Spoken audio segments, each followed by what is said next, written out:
Ito po yan sa toaster ko po niluto.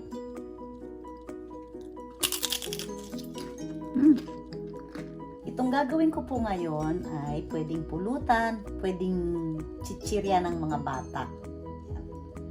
Magugustuhan po nila ito. Healthy chichirya po ang aking gagawin. 25 grams na cheese. Gyozawtapper. Mga 10 peraso lang po ang gagamitin ko. Yan. Meron po nabibili nito sa atin. Alam ko nakakita po ako nito sa palengke, sa supermarket. Konti lang po. Hindi ko na po titimbangin kasi ibubudbud nyo lang po ng konti yan. Inalis ko po yung puti sa dulo. Tapos hiwain po natin ng pino. Hihiwain ko lang.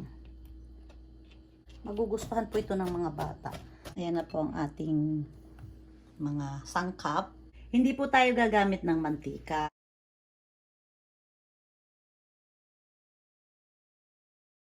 Konting mayo lang. Kasi po, ang mayo ng Japan ay medyo maalat. Kaya hindi po kailangan ng maraming mayo. Konti lang din pong ketchup. Oops. Hipon. Hindi po masyadong marami ha. Konti lang din. Konti lang. Puro po konti lang. Ang tipid no. Kailangan po natin magtipid ngayon. Panahon na to. Pangtabid gutom po ng mga bagets. Kahit po sa ating mga nanay at tatay. Kesa po dun sa bibili kayo ng mga chichirya. Konting dahon ng sibuyas. O, tapos, bubuksan po natin ang kalan. Mahina lang po. Katamtaman ng apoy. Tatansyahin nyo na lang po. Titingnan nyo po kung yung ganito na pong itsura. O. Ayan po, yung likod. At tunaw na rin po ang cheese. Kaya hahanguin ko na. Hahanguin ko na po ito. Lagay po natin. Kaya ako po ito niluto sa kawali. Kasi yung iba po kasi wala silang toaster. Kaya sa kawali ko po ginawa. Mas madali pong maluto yung sa oven toaster. Pagka sa oven toaster po kayo nagluto. Okay na po ito.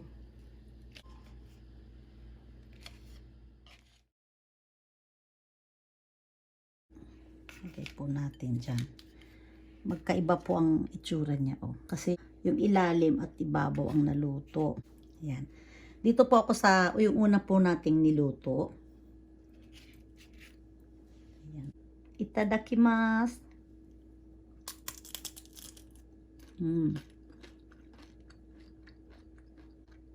Ang sarap.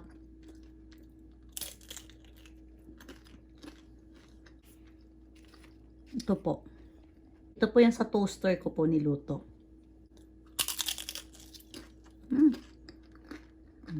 Ayan, konti lang po.